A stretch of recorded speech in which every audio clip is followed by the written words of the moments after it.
Good morning. Hope everyone is having a great day and had a great week. All right, so title of this talk is Three Ways to Make Ideas Great Again. Okay, some of you have probably heard this quote. I think it's attributed to Thatcher. It doesn't really originate from her. Um, but men and women range themselves into three classes or orders of intelligence. You can tell the lowest class by their habit of always talking about persons, the next by the fact that their habit is always to converse about things, the highest by the preference for the discussion of ideas. Henry Thomas Buckle. All right, so this is usually a paraphrased quote, but basically, um, small people talk about people, mediocre or regular people talk about events, and then the highest order of people talk about ideas. Okay. Now, as with many quotes that are really good, they usually require a little bit of explanation. So, what's this about? Why would a great person think about ideas, and then the small person talk about people? Okay. Well, for one reason is if you can wrestle with ideas, you're basically transcending your kind of little world into a much larger world. Let me use an analogy between, let's say, you and a dog. A dog can't do algebra. It doesn't have any concept of art. It doesn't can't think of like, oh, what would it have taken to write a symphony or to write a book or to consider the meaning of life or something like that. Now, the dog basically has its theater. You can say it's like the sensorium, the stuff is the stuff that's coming in, sight, sound, feeling, stuff like that.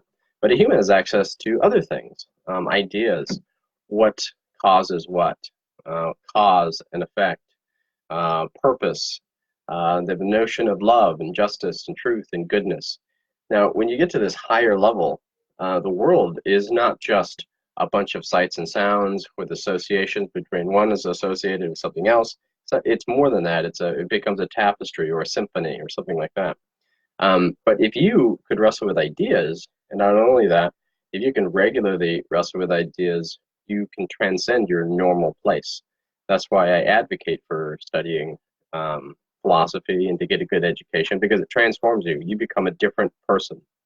Um, okay, so the brief defense for why should you treat ideas seriously? Well, once you start treating ideas seriously, you are no longer just in whatever city you're at. You're not just a person of a certain age. You're not just a person that has certain preferences. In a way, you're part of a larger human struggle. So when that's the reason why history is interesting, um, is because it's not just a bunch of stories that are not relevant. They are very relevant if you understand what they mean. That is, there is a human struggle.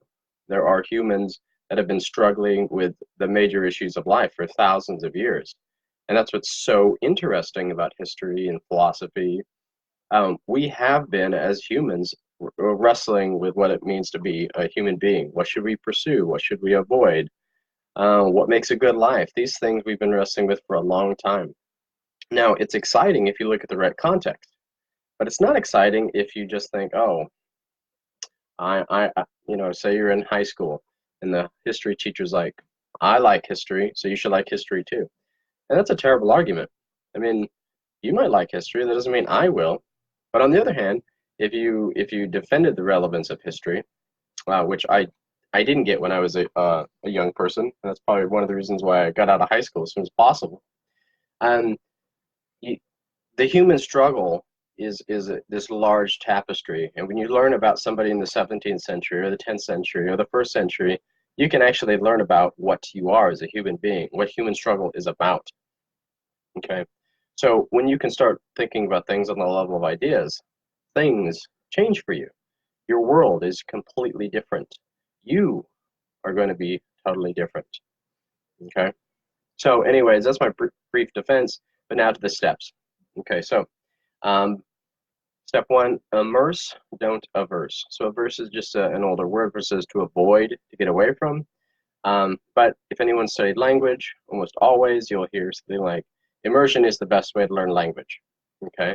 You're basically just inundated. You're immersed. It's everywhere. You're saturated with the language, and you'll learn it quicker. Okay? Now, I say this because I can liken studying ideas in philosophy to working out. The person that works out regularly, that works on the technique, once they get past that critical mass, once they get over this learning curve, things starts to change for them. Instead of just drudgery, yeah, they can enjoy it more. When they do it, they know they're feeling, they're in shape. They're not just feeling the endorphins and the change in like hormones that make you feel nice. It's there, but you also know that you're doing something good. You have stress relief. You're losing fat, building muscle, but you have to get past that. Like, how do you do it? How do you stretch? How do you warm up? How do you have proper technique? Okay. Now, once you do that, then things change. So don't avoid wrestling with ideas. If you embrace it, it'll actually, as soon as you get past that critical point, things will start to give you rewards. You have intrinsic connection to certain things that are really, really important. Truth, beauty, goodness, justice. We've been wrestling with these things as human beings for centuries. And once you be a part of that community of persons that is perennial, that's going throughout, centuries and millennia, you have a different perspective. Okay. So don't avoid, rather immerse yourself. Okay. Next up, know the basics. Okay, so this is similar in the sense that I want you to wrestle with things, but the thing is you don't need to have a PhD in philosophy or a PhD in history or anything like that. But if you had a modest goal of just knowing the basics, the basic terms, some main players in the discussion, and you don't feel like you have to, take a strong position on everything, so like if you're going to be getting graduate degrees, not only do you need to know what they are, but you're supposed to be able to say, well, which one's right, which one has a stronger case, stuff like that. But just knowing the basics, and ideally, if you had a really good, K through 12 experience, you should know the basics. At least that's my vision of K through 12 education. You should know the basics of logic, history, your state history, world history. You should have received that. Now, it's a good chance you probably didn't. Studies show that most people that get out of high school, they don't actually have those things, which should make us wonder about what type of education we actually do receive. But know the basics. And actually, that's what my website, commonphilosopher.com, that's what I am building. I'm trying to build resources that will help you get to the basics, not to convert you into a lifetime philosopher, not to convert you into somebody that reads all the time. Rather, what I'm trying to do is to give you the basics so that you can know, roughly what the conversation is about, why it's important, and, if you want to turn the news on, if you have the background concepts of philosophy, political philosophy, ethics, stuff like that, if you know that, everything is in a totally different context.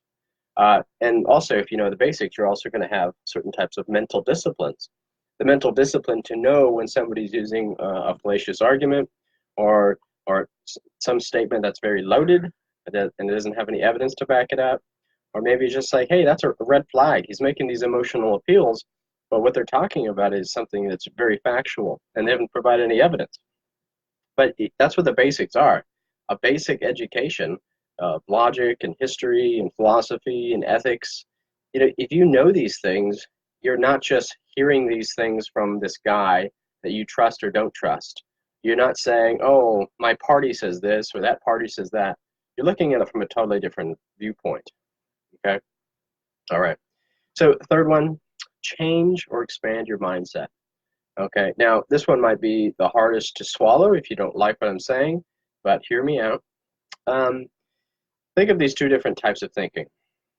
Think about if you have a kingdom of your own in the sense of your own property, you have a family, you want to leave your family with something, versus you don't own anything, and all you can do and all you can hope to do is exchange your money or your labor for money.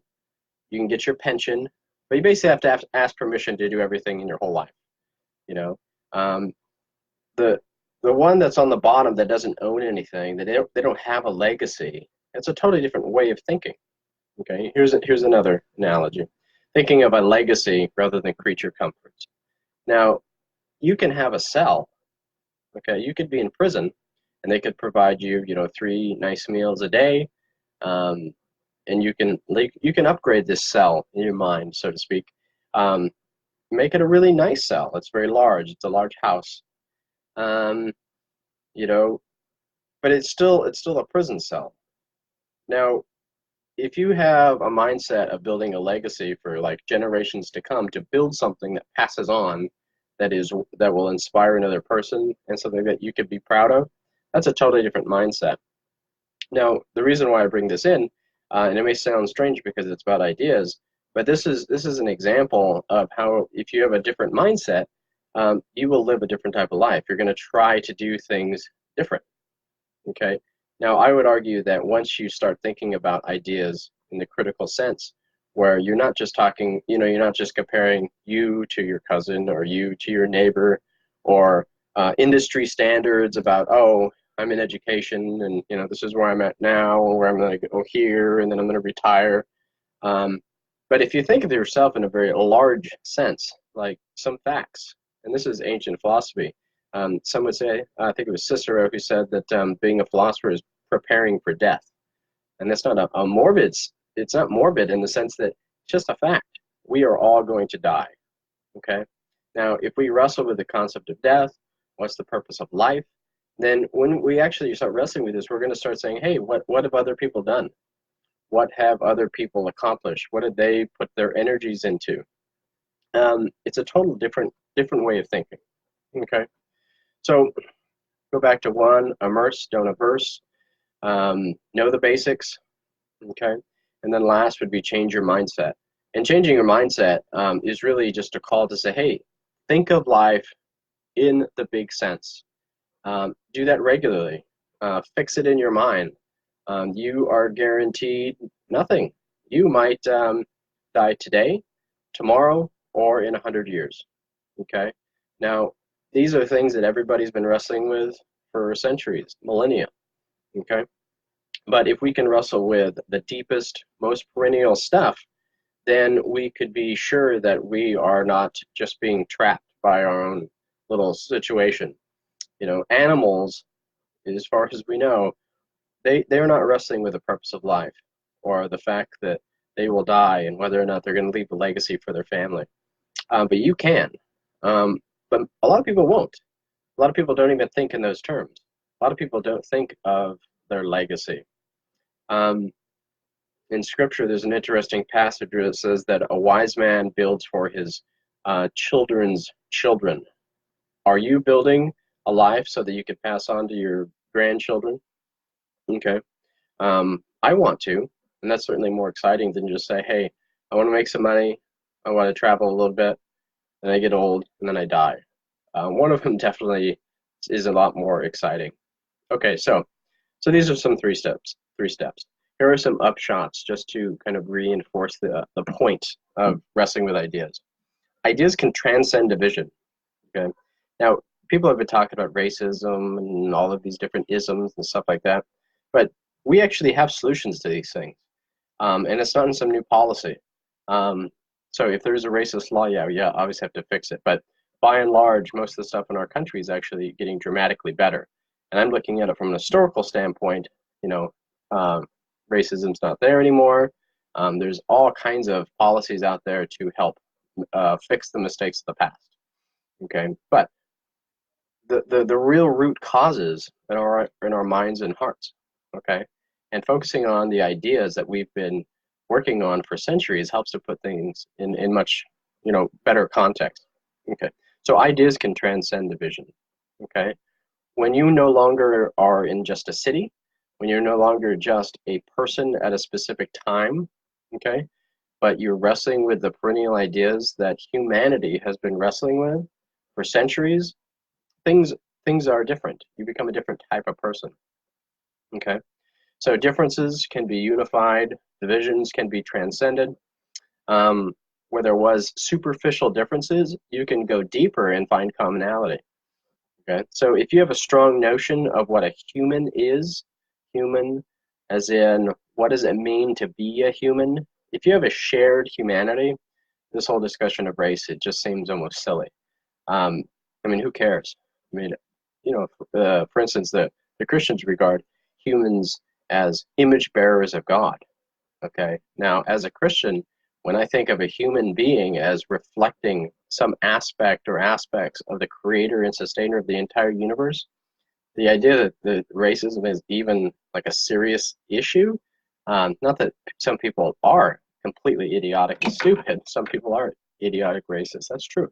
But for me, it's just a common humanity is so profoundly important that it's just like, well, what are you even talking about? Why would anybody countenance the idea of racism? It's just absurd. But that's only because I'm comparing some deep, deep, deep difference that's incredibly profound and important versus something completely superficial and irrelevant. Okay? But that's because I've been thinking about our shared commonality, a shared human nature. Okay? So as I mentioned too, transcending provincialism, if you wrestle with the things that humanity has been wrestling with for a long, long time, it puts things in a much different context. Okay. So these are the 3 steps that hopefully we can make ideas great again. Immerse, don't averse. Okay, know the basics. Okay. There are some good books. Check out my website for some suggestions. Just the basics. I'm not saying go get a PhD in philosophy or history or anything like that. Just know the basics so you can be conversant in it. 3, change your mindset. If you could take a step back, okay, and start realizing that you are part of a human struggle that millions upon millions have gone through, knowing that, hey, you have a family, you have a legacy, whether it's good or bad, you're going to have a legacy. There's going to be an epitaph on that stone. You are going to die. These things we need to wrestle with and confront. Don't avoid them. And if we don't avoid them, we're going to be much, much better off. So thank you guys for listening. You guys have a great weekend and have a great day.